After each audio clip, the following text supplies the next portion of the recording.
Louvado seja Deus por Ele ter nos trazido esta noite à sua casa para juntos meditarmos na palavra que é dele. Amém? Vamos abrir nossas Bíblias. Abram vossas Bíblias, por favor. No livro de Gênesis, capítulo 2, o verso é o 24. Coloca só a primeira parte, por favor. Amém?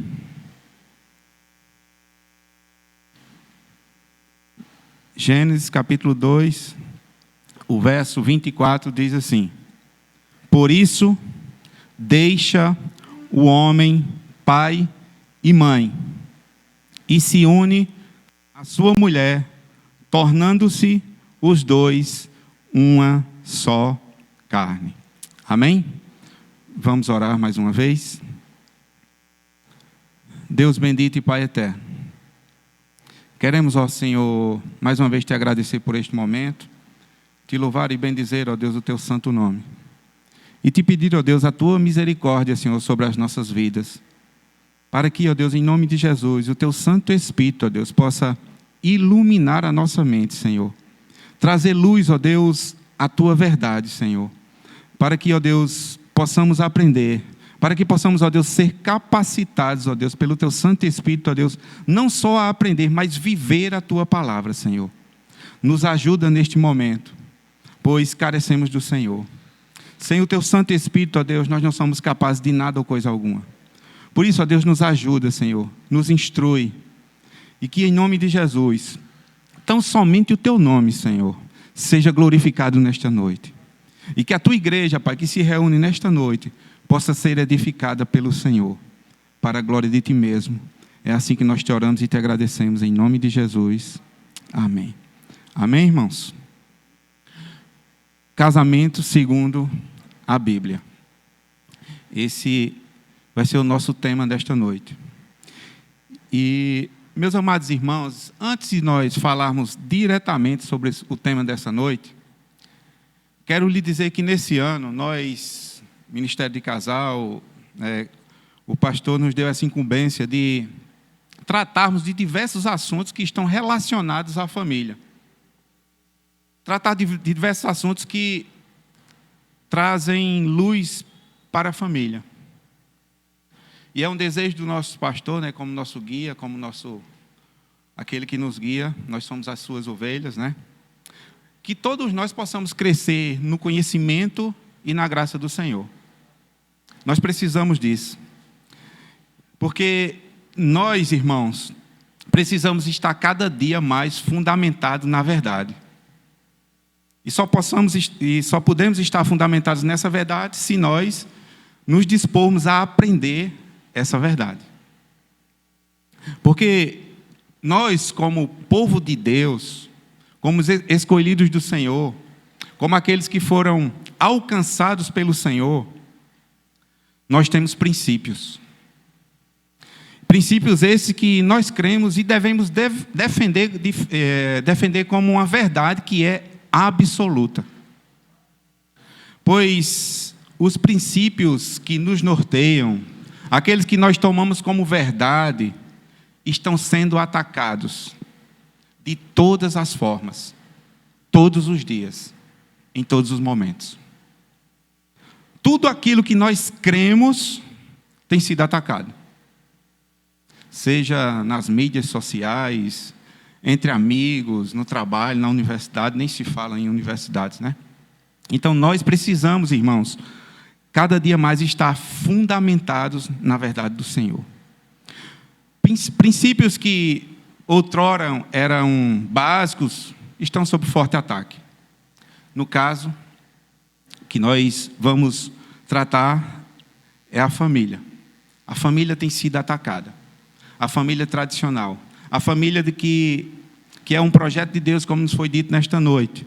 A família que é algo que nasceu no coração de Deus, tem sido atacada.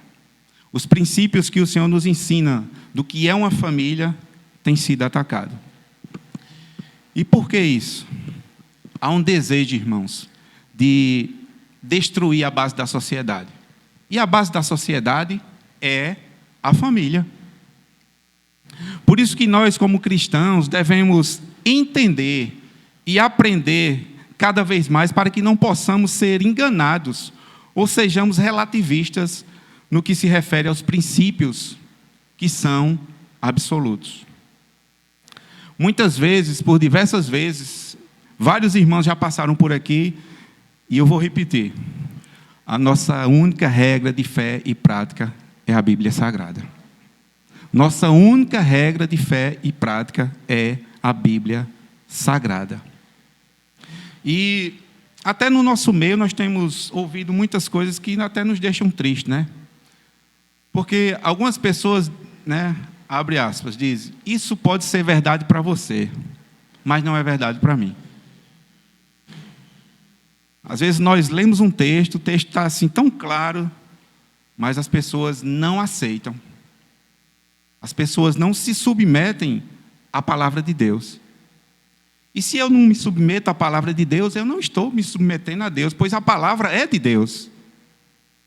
Por isso que nós temos que nos submeter à verdade do Senhor. E para aqueles que acreditam que não existe uma verdade absoluta, a verdade nada mais é do que é vista de forma como uma preferência. Então, eu prefiro aquilo que é mais fácil para mim, acreditar como verdade. Isso tem sido algo muito forte na nossa sociedade. Eu penso naquilo, cauterizo aquilo na minha mente e tomo aquilo como verdade e não aceito nenhuma argumentação que seja contrária. E isso também tem sido muito forte até no nosso meio. Então, essa verdade é vista como nada mais é do que uma preferência ou uma percepção pessoal. E que, portanto, não pode, né, estender além dos limites pessoais. Como eu disse, aquilo que eu tomo como verdade, eu não aceito que seja de forma nenhuma argumentada de forma contrária. Esse slogan, tudo é relativo,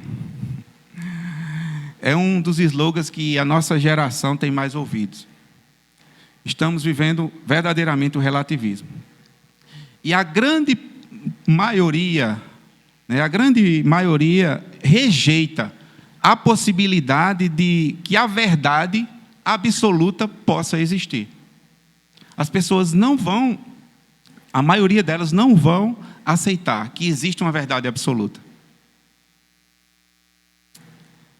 E isso, né, resultou no que muitos se referem como uma sociedade pós-moderna, qual nós estamos inseridos. Que é uma sociedade que considera todos os valores, todas as crenças, todos os estilos de vida e todas as afirmações como válidas.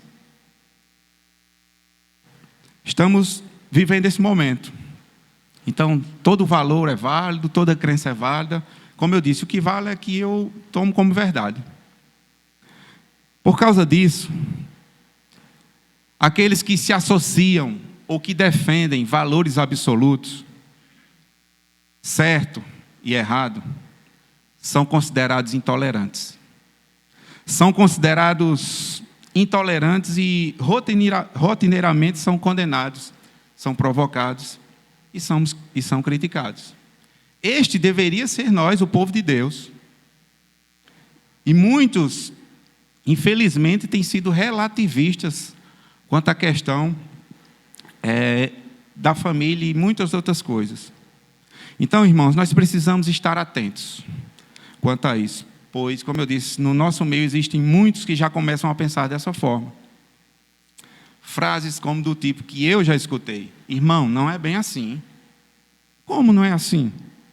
Não, não é bem assim, isso é o seu ponto de vista. Não, é o que a palavra está dizendo. E o que a palavra está dizendo é verdade. Eu não posso ir contrário ao que a palavra diz. Se a palavra diz que é, é. E se a palavra diz que não é, não é. Se a palavra diz que pode, pode. Mas se a palavra diz que não pode, não pode. Tem que ser assim. E muitas vezes nós, com medo de perdermos uma amizade, ou de se chatear até com o irmão, nós queremos também relativizar. Mas nós não podemos se relativizar. Nós somos radicais em tantas áreas, Muitas vezes nós defendemos time de futebol, política, certas coisas, mas com a palavra de Deus nós queremos relativizar. Nós não podemos relativizar a palavra que é absoluta, é a verdade absoluta de Deus. E nós, como seu povo, nós devemos, abraçar essa verdade. Como eu disse, na palavra, a palavra de Deus ela é inerrante. O nosso Deus é perfeito. Não há erros na palavra. Às vezes nós, quando estamos conversando nos agrupos, nós até falo sobre isso. Irmãos, a palavra é uma só. A interpretação pode estar errada da nossa parte. Mas não existem duas interpretações. O texto é um só. Só está dizendo uma verdade. A interpretação pode estar errada em nós, que somos imperfeitos, que não temos essa capacidade, se não for dada pelo Espírito, de sermos iluminados para compreender a verdade. Então, não há erros na palavra de Deus. A palavra de Deus ela é inerrante. E em Deus não existem contradições. Deus é o mesmo ontem, hoje e eternamente. Tiago vai dizer que em Deus não há variação. Então, aquilo que Deus proíbe deve ser aceito pelo seu povo como verdade. E aquilo que Deus diz que é verdade, aquilo que Deus diz que pode, nós devemos também aceitar como verdade. Sabe por quê, irmãos? A palavra de Deus, ela não está sujeita às alterações. A palavra de Deus, ela não está sujeita a atualizações. Eu acho que foi Billy Graham que disse que a Bíblia é mais atual do que o Jornal de Amanhã. A Bíblia, ela é mais atual do que o Jornal de Amanhã. Então, a sociedade muda, os valores humanos se alteram, mas a palavra de Deus continua a mesma. A palavra de Deus continua a mesma. A Bíblia nos diz, que as Escrituras não podem falhar. Em Deus não há variação, irmãos. E Deus, Ele não muda os seus princípios por causa do povo. Deus nunca vai mudar. Por isso, como disse, precisamos aprender mais e mais e combater, irmãos. Não no sentido de brigar, mas de não nos calarmos diante dos ataques que temos sofrido. Nós somos a voz de Deus. Nós estudamos no livro sobre a igreja do ano passado que a igreja é a detentora da verdade. E nós somos a igreja de Deus. Então nós não podemos nos calar diante dos ataques que temos sofrido. Não no sentido de brigar, mas no sentido de sempre ser pela verdade. Sempre falar a verdade. Nós precisamos anunciar a verdade. Sabe por quê, irmãos? As armas, elas estão apontadas para nós. Sofremos ataques todos os dias, como eu disse. A família tem sido atacada. E se nós não nos defendermos, nós corremos sérios riscos, contra esses ataques. É tempo, irmãos, de nos voltarmos às Escrituras. É tempo de nos voltarmos para os preceitos, para as regras, para as normas que Deus nos ensina em sua palavra. Não só para aprender, mas para vivê-las, para a glória de Deus. Devemos, a cada dia, reafirmarmos os princípios bíblicos básicos sobre família, casamento, criação de filhos e diversos outros temas que as Escrituras nos ensinam. Certa vez nós também falando no agrupe, a palavra ela não vai nos dizer abertamente ou diretamente sobre muitos assuntos, mas ela vai nos dar um norte. Ela vai nos guiar, ela vai nos nortear para como nós devemos agir, como nós devemos ser. Pois nós temos um padrão. Como povo de Deus, nós temos que ter um padrão. Jesus nos diz que nós estamos no mundo, mas nós não somos do mundo. Então, nós temos um padrão. Então, o estudo sobre a família, ou sobre casamento, sobre esses diversos assuntos, irmãos, é muito importante. E principalmente quando se fala sobre a família. Porque a família é a instituição mais fundamental e básica de uma sociedade, como eu falei. A família é o projeto de Deus. É o projeto base de Deus para uma sociedade completa. E a nossa sociedade está em crise. E algumas das suas principais causas são a crise da família, o distanciamento entre os pais e filhos, a crise de autoridade no lar, solidão dos filhos. O pastor até falou sobre isso no sábado, na reunião com os jovens aqui. A falta, irmãos, de referências morais. Muitas vezes, quando nós olhamos, nós não temos uma referência moral. Tantas outras coisas. E essa crise da família, por sua vez, tem como uma de suas causas a crise no casamento. Começa no casamento. E nós podemos ver que no primeiro nível, a crise se evidencia quando casais eles começam a se agredir, né? E isso culmina em quê? Em divórcios. Eu acho que, não sei se foi o ano passado ou em 2020, que teve uma estatística que teve mais divórcios do que casamentos. Isso é um absurdo. Então, e no segundo nível, a própria importância do casamento tem sido questionada por muitos, sendo alvo de muitos ataques. Para que casar? Não precisa casar. A pessoa vai e fica com uma pessoa e depois não quer mais. Isso não é bíblico. Isso não é verdade. E como eu disse, infelizmente, até no nosso meio isso tem surgido. E nós não podemos aceitar. Nós não podemos acatar isso. Então, nesse primeiro culto da família, nós afirmamos como verdade absoluta de que o casamento foi ordenado por Deus. Deus ordenou o casamento. O casamento não foi uma invenção humana. Foi Deus quem criou. Então, por que essa afirmação? Porque as Escrituras, irmãos, nos ensinam dessa forma. Não foi eu que inventei. As Escrituras nos ensinam e nos dão essa afirmação. Deus criou o casamento. O casamento foi criado e ordenado por Deus para nós, seres humanos.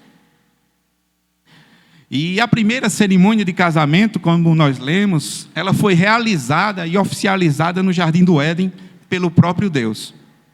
Portanto, o casamento foi criado, ordenado e é uma aliança feita na presença de Deus, para a glória dele mesmo e para nos trazer alegria. Então, antes de qualquer instituição, ou seja, antes mesmo da igreja, antes mesmo do Estado, vem a família. A família é o alicerce da sociedade. E isso vai começar com o casamento.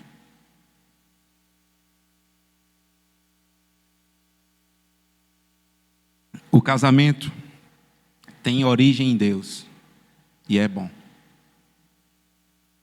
Nós vamos ler alguns textos depois que vai nos dizer isso. O casamento é bom. Então, casamento segundo Deus, esse é o nosso tema de hoje. É com o texto base de Gênesis capítulo 2, verso 24.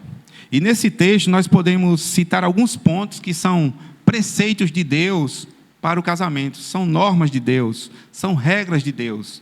E que não podem ser excluídas por nós. Amém? E o primeiro ponto é que o casamento, segundo o preceito, regra ou norma de Deus, é exclusivista. O que significa isso? O casamento, irmãos, nos traz uma reorganização da família. Pois, como nós lemos no texto, por isso deixa o homem pai e mãe. Então, aqueles laços que outrora eram mais íntimos, que estão interligados pela relação paterna e materna, como eu disse, são agora reorganizados em prol do novo, em prol de uma nova família. O homem, ele deixa o seu relacionamento sanguíneo e formam uma nova união, que mesmo não sendo de parentesco, de sangue, é mais forte do que o elo com os seus pais.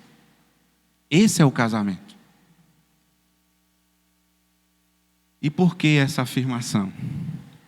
Porque, de acordo com as Escrituras, o homem e a mulher, eles se tornam agora uma só carne. Timothy Keller, ele vai dizer, ao comentar sobre essa verdade, ele diz que, abre aspas, seu casamento deve ser mais importante do que qualquer outra coisa.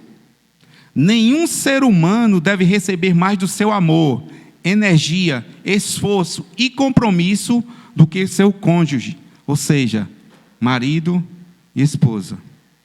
Deus pede que o homem deixe pai e mãe, por mais forte que tenha sido esse relacionamento, para formar uma nova união, que deve ser uma força ainda mais importante e poderosa em sua vida. Então, ao deixar pai e mãe, nós temos que ter esse entendimento de que essa nova união tem que ser algo forte, tem que ser algo que seja um compromisso que nos leve a nos esforçar para que essa família, esse novo lar, seja abençoado. Por isso a importância do casamento. Como eu disse, o casamento não é algo banal. Não é algo que nós não devemos levar a sério. O casamento é uma instituição divina. E precisa que nós, sim, nós, homens e mulheres, nos esforçamos para que esse novo lar, essa nova família, possa ser abençoada por Deus. E depois do pacto, conjugal, do casamento, o homem passa a ser mais identificado com sua esposa do que com seus próprios pais e filhos.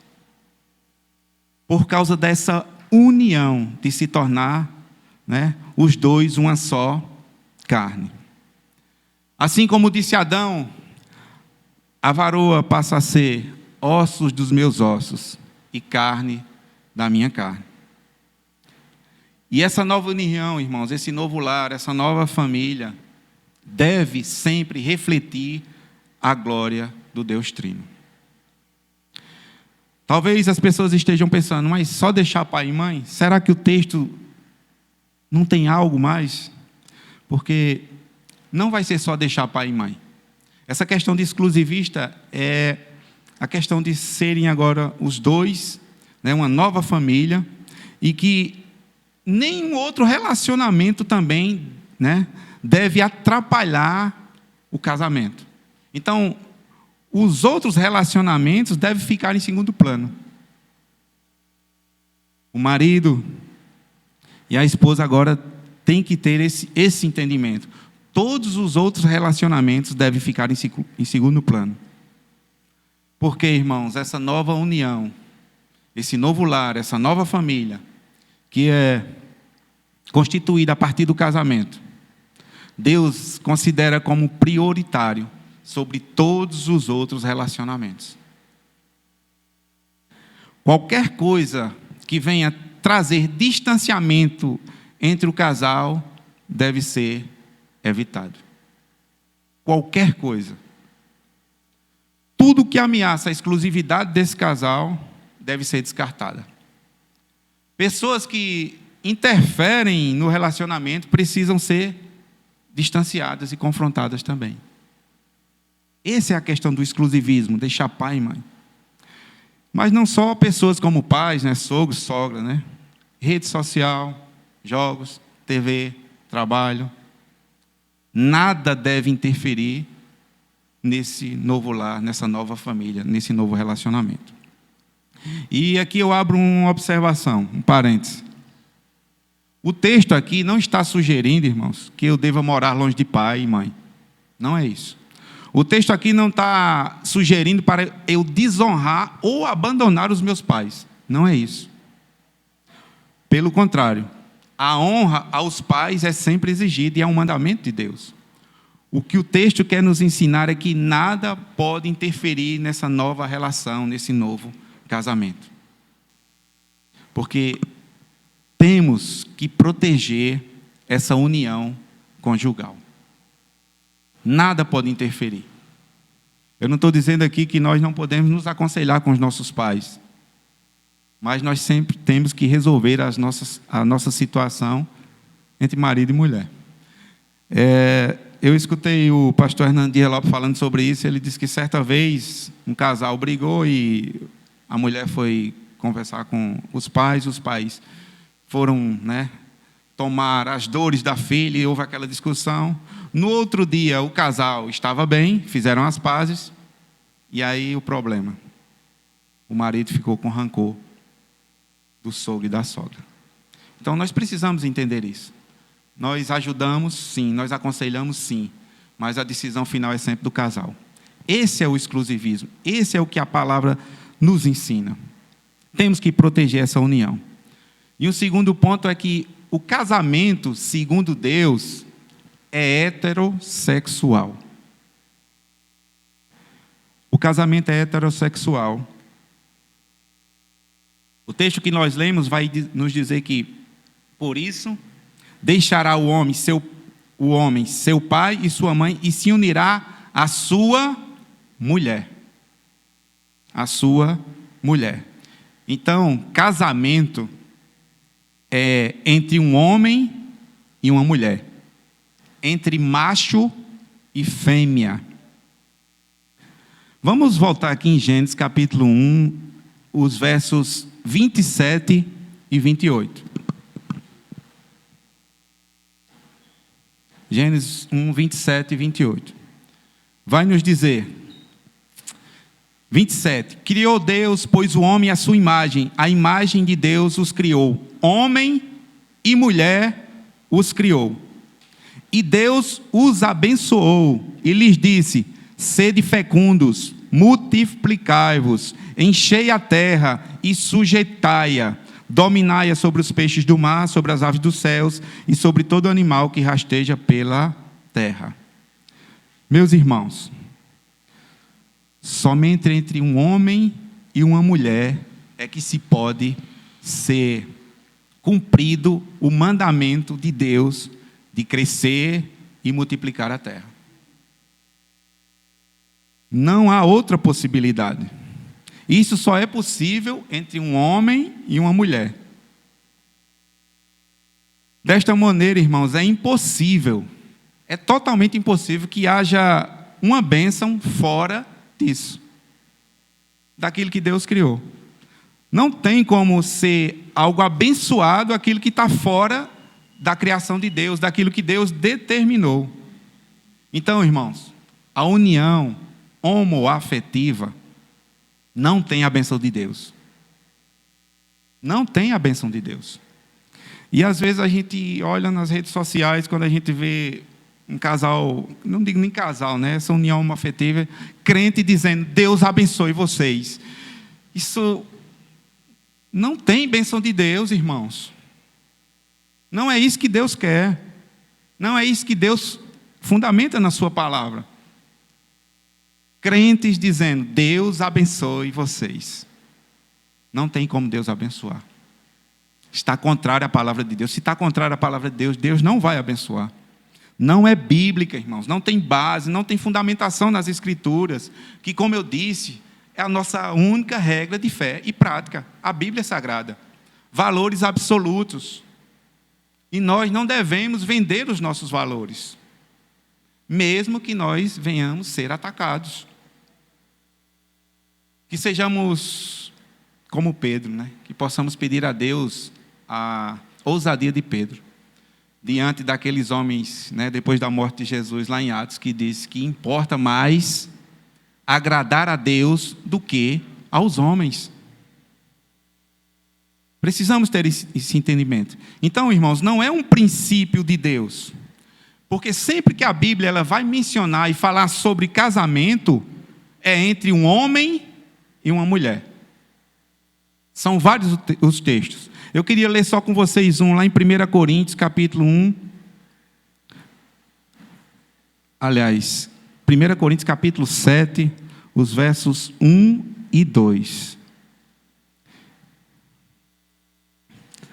Tem vários textos que vão mencionar sobre o casamento, mas o tempo já voou. 1 Coríntios, capítulo 7, que vai falar acerca do casamento.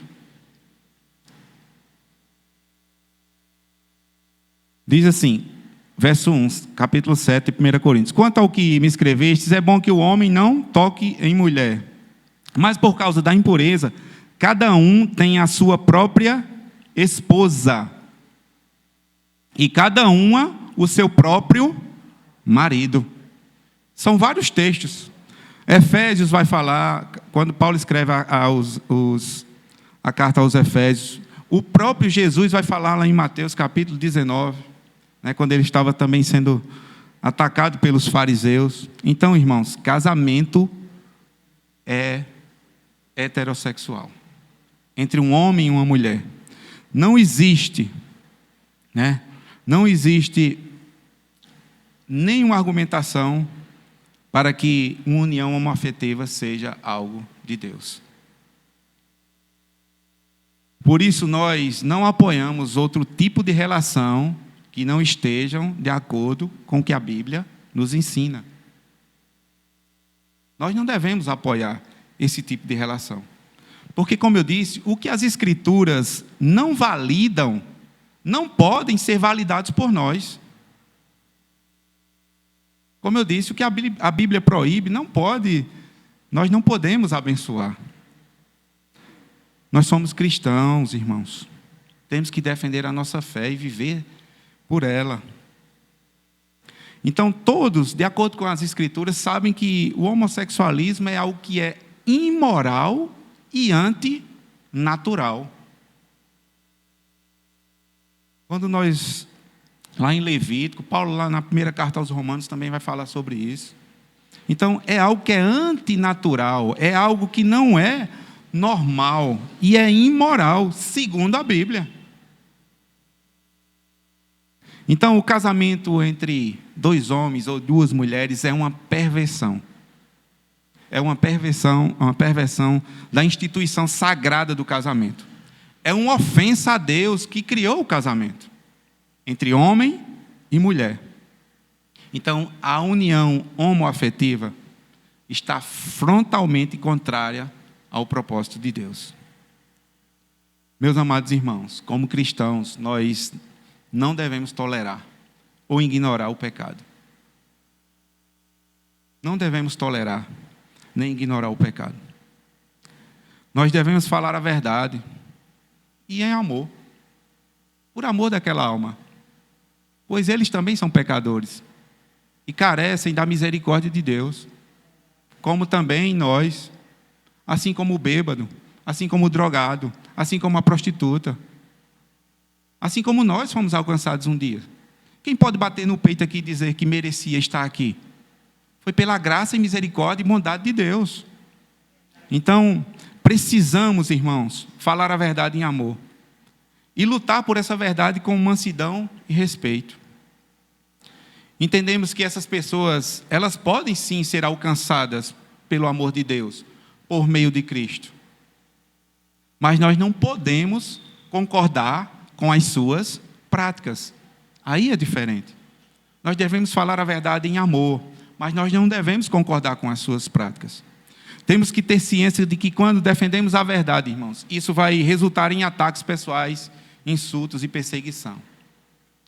Mas nós devemos nos lembrar das palavras de Jesus. Evangelho de João, capítulo 15, a partir do verso 18, ele vai nos dizer assim: se o mundo os odeia, tenha em mente que antes me odiou. Se vocês pertencessem ao mundo, ele os amaria como se fossem dele. Todavia, vocês não são do mundo, mas eu os escolhi, tirando-os do mundo. Por isso, o mundo os odeia. Então, quando nós estivermos sendo perseguidos por causa da verdade, por causa de Cristo, lembremos dessas palavras. O mundo, ele vai nos odiar. Então, meus irmãos, Deus instituiu o casamento e estabeleceu critérios claros que devem ser seguidos em todas as culturas e em todas as épocas. Deus não mudou. Um outro ponto é que o casamento, segundo o preceito de Deus, ele é monogâmico. Então, no texto que nós lemos diz: por isso deixa o homem pai e mãe e se une à sua mulher. Não diz se une às suas mulheres, à sua mulher. Então, o casamento é uma relação entre um homem e uma mulher, não entre um homem e várias mulheres, nem a união entre uma mulher e vários homens. Logo, a poligamia não está nos preceitos de Deus. Isso é o contrário ao que o Senhor nos ensina por meio da sua palavra. Muito embora a poligamia fosse corrente em algumas culturas, Deus, nunca abençoou a poligamia. No nosso relato, e eu fui fazer uma pesquisa sobre isso, e é estarrecedor que quando a gente vai buscar algumas coisas, que a poligamia no nosso país é proibida, e em vários países é proibida. Mas já tem várias pessoas tentando derrubar isso também. Irmãos, quando eu fui fazer essa pesquisa, aí vai surgindo outras coisas, Aqui no nosso país já tem vários que se chama trisal. Várias pessoas que se assumiram dessa forma. Que é um homem e duas mulheres, ou uma mulher e dois homens, e vivem abertamente. Eles só não podem se unir civilmente, porque ainda a justiça não abalizou. São vários e vários e vários e vários casos. Isso é uma aberração. Isso é contrário ao que Deus determinou. São verdadeiros absurdos, irmãos. E todos são contrários à verdade de Deus. Por isso que eu disse no início, há uma guerra contra a família. Há uma guerra contra a família. E nós precisamos estar preparados. Ou então vão surgir questionamentos que nós também precisaremos responder. Por que Deus permitiu a poligamia no passado? Aí vai usar os exemplos de Abraão, de Isaac, de Jacó. O exemplo mais falado é o de Salomão. Suas 1000 mulheres, Mas, irmãos, é importante entender que a poligamia nunca foi a intenção original de Deus para fazer o relacionamento conjugal. Quando Deus uniu Adão e Eva, ele foi muito claro ao dizer: portanto, deixará o homem, seu pai e sua mãe, e se unirá a sua mulher, e serão ambos uma só carne. Então, nós observamos aqui o uso do singular nesta frase. O homem deve se unir à sua mulher, para com ela formar uma só carne, e não as suas mulheres. Ou seja, Deus deu a Adão uma única esposa, não várias esposas. E o primeiro exemplo de poligamia na Bíblia ocorreu com Lameque, em Gênesis capítulo 4, no verso 19. Depois os irmãos podem ler lá. Um homem que era ímpio e depravado. Isso aconteceu após a queda. Quando nós lemos Gênesis 1 e 2, Deus vai dizer que tudo que ele fez foi bom. E a partir do capítulo 3, a partir da queda, a depravação total entrou no mundo. O pecado entrou no mundo. Então, essa prática teve origem na corrupção da natureza humana. Também, irmãos, não há nenhuma passagem que coloque a poligamia como regra para um relacionamento conjugal.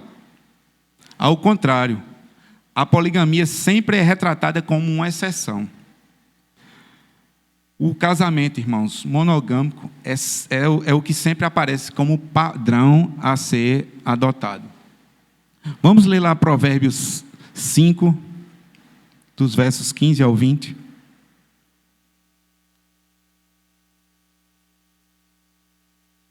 Provérbios capítulo 5, dos versos 15 ao 20.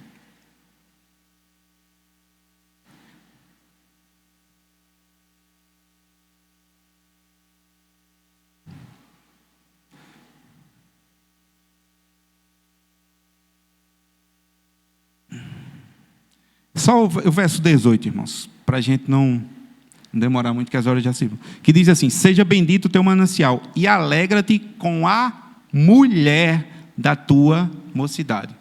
Não com as mulheres, mas com a mulher da tua mocidade. Também tem em Provérbios 19:14, os irmãos quiserem anotar depois para ler em casa. Jesus também, lá em Mateus capítulo 19, vai falar sobre isso. Então, irmãos, diante de tudo isto, a melhor maneira de tratar esse assunto é entender que Deus, ele jamais aprovou a poligamia. Deus jamais aprovou a poligamia. Ele apenas tolerou e permitiu que tal prática existisse como uma medida temporária, por causa da dureza do coração do homem. E são muitas as especulações quando se fala sobre isso, né? Tentando explicar o porquê Deus ter tolerado a poligamia. E as principais delas são que, naquela época, uma mulher que não tivesse um marido, ela estava completamente desamparada.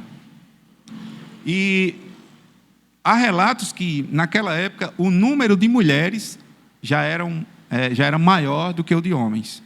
Então, o que é que acontecia? Muitas mulheres, elas, para sobreviverem, elas recorriam à prostituição para sobreviver, né?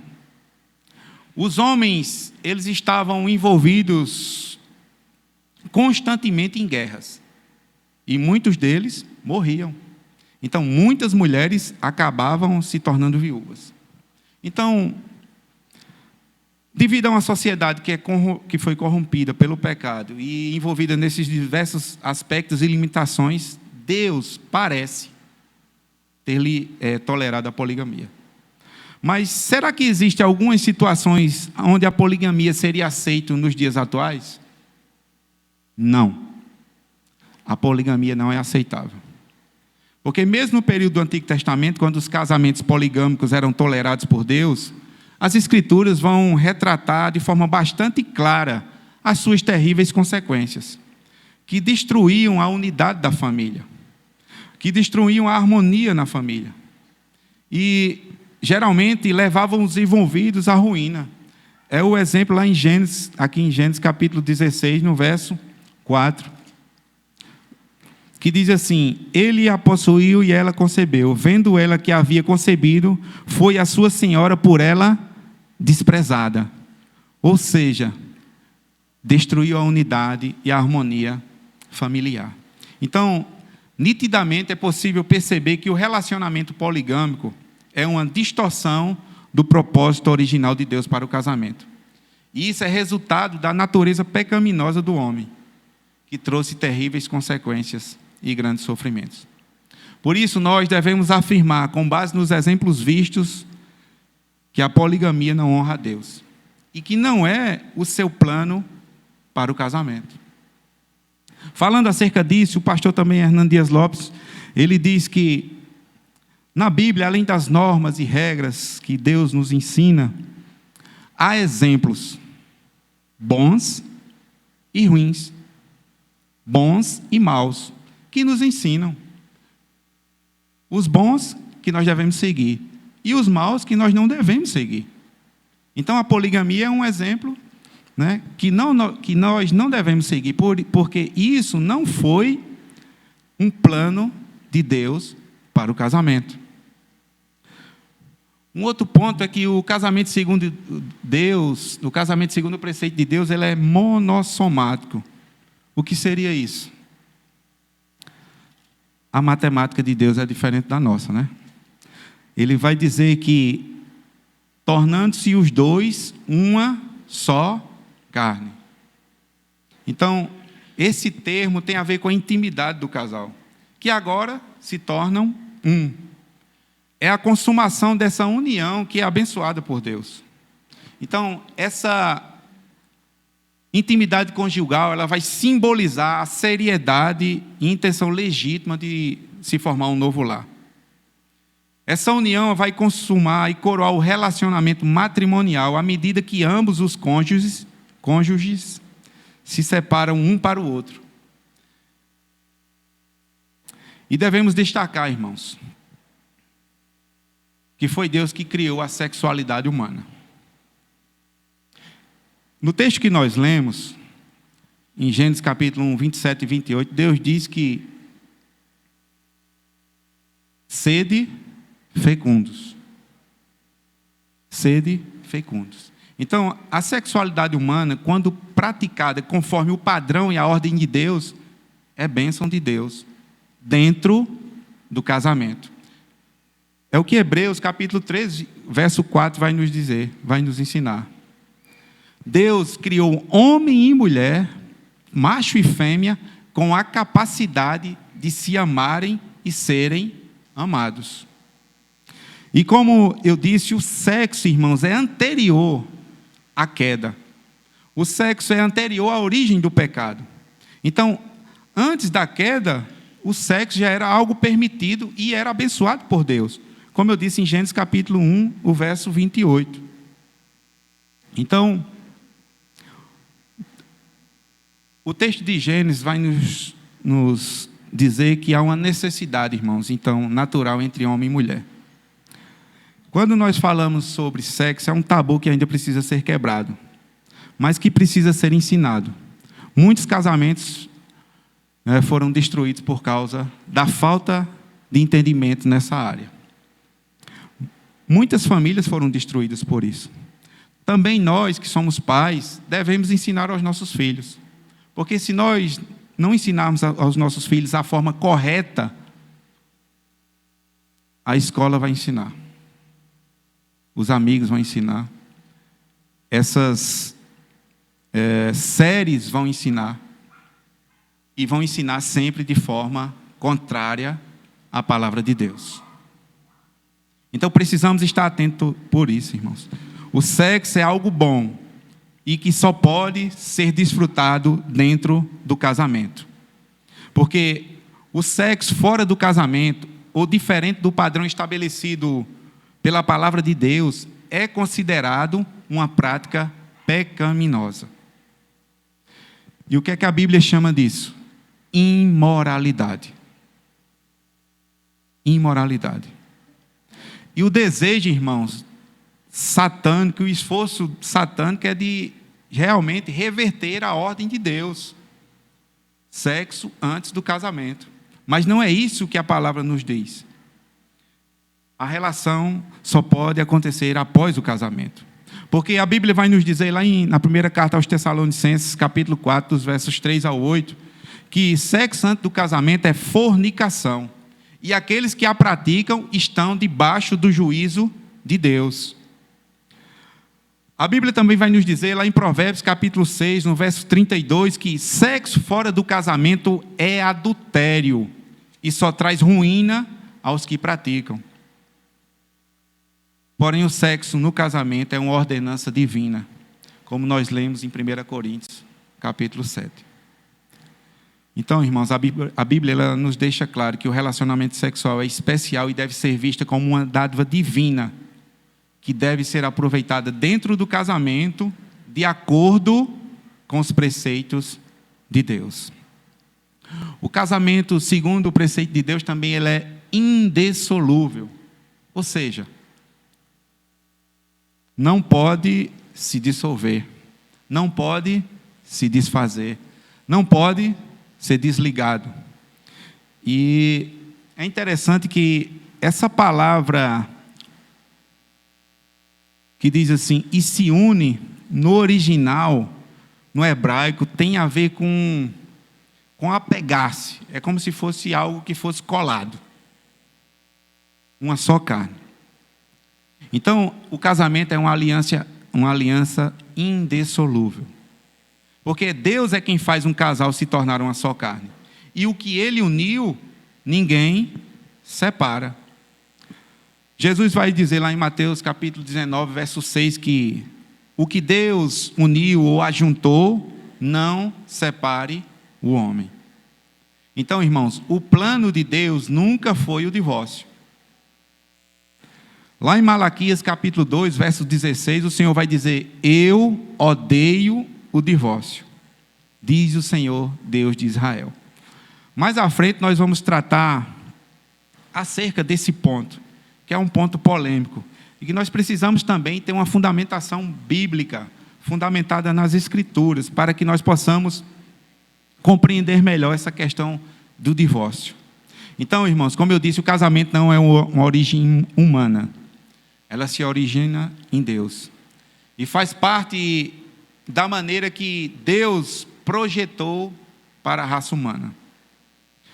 Ao dizer não separe o homem, Jesus ensinou que o divórcio não faz parte do plano de Deus. Uma vez que um casal é casado, eles foram unidos pelo próprio Deus. E a união é para toda vida. A união era para toda vida.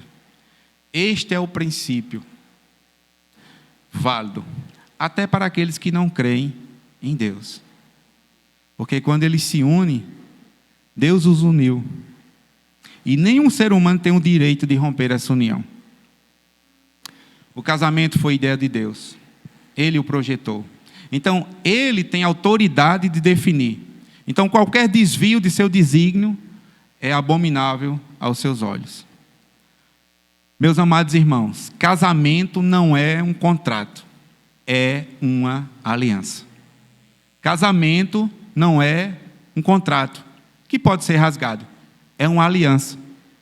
E a testemunha principal do nosso casamento é Deus. Deus está ali presente. Então, o divórcio vai destruir todo o conceito de aliança que é tão importante para Deus. Então, hoje, a maioria das pessoas já se casam pensando nisso, com a ideia de, se não der certo, se separa. Mas esse não é o conceito bíblico. Esse não é o conceito de Deus. Quando Deus ele criou o relacionamento matrimonial de uma só carne, a intenção era que ele durasse a vida toda. Foi isso que o Senhor disse. Então, quando nos casamos, assumimos uma instituição criada e planejada por Deus, pensando no nosso bem, e nós concordamos com os termos que Deus mesmo instituiu. Então, nós devemos seguir esses termos. Nós não podemos quebrar essa aliança. E esse compromisso, irmãos, precisa ser resgatado também no nosso meio. Porque há muitos casos de cristãos se divorciando por coisas banais. Por coisas banais. Mas isso não é a vontade de Deus para nós. Porque nós entendemos que esse compromisso, ele precisa ser verdadeiramente resgatado. Porque não adianta nós só aprendermos, escutarmos, nós temos que viver isso na prática. Aqueles que planejam casar, né, tem jovens aqui que ainda não se casaram, pensem sobre isso. É uma aliança até que a morte os separe. E nós que estamos aqui, nós temos crises no casamento, nós não negamos isso. Mas nós precisamos entender que o divórcio nunca é a solução. Precisamos entender que Deus quer que nós venhamos a ser uma família que reconheça os nossos erros, nos arrependamos e buscamos cada vez mais que Ele nos ajude e nos auxilie para que seja quebrada toda tipo de confusão, dissensão dos nossos lares. Casamento é algo divino. Casamento é uma dádiva de Deus. Como eu disse, não é uma criação humana, não é uma invenção humana. Casamento é até que a morte os separe. É para toda a vida. Então, casamento, irmãos, é um vínculo sagrado entre um homem e uma mulher. Como eu disse, exclusivista, heterossexual e monogâmico. Que é instituído por Deus, firmado diante dele e dos homens. E consumado pela relação sexual, monossomático e indissolúvel. Não pode... Aquilo que Deus uniu, não separe o homem. O casamento, segundo a Bíblia, se constitui pelo ato definitivo de deixar a sua família de origem, estabelecer uma aliança com seu cônjuge diante de Deus, culminando na consumação física dessa união até que a morte os separe. Meus amados irmãos, que possamos guardar essa verdade no nosso coração. Como eu disse, nós temos sido atacados. E uma das áreas que mais tem sido atacada é a família. Por isso que nós precisamos não só aprender, mas praticar, aplicar isso em nossas vidas. E defender a verdade de Deus. Somos povo de Deus? Nós somos povo de Deus? Então precisamos viver a verdade de Deus. Precisamos defender a nossa fé. Nós não podemos retroceder. Os dias são maus, mas que nós possamos e continuamos prosseguindo, né, sem abdicar da verdade do Senhor, sem vender os nossos valores. Nós temos um padrão, e esse padrão deve ser vivenciado em nossas vidas, para que o Senhor possa ser glorificado através das nossas vidas. Que o nome dele seja honrado através da nossa vida. Pois o fim do homem é esse, para a glória de Deus. Amém? Que Deus em Cristo vos abençoe, em nome de Jesus.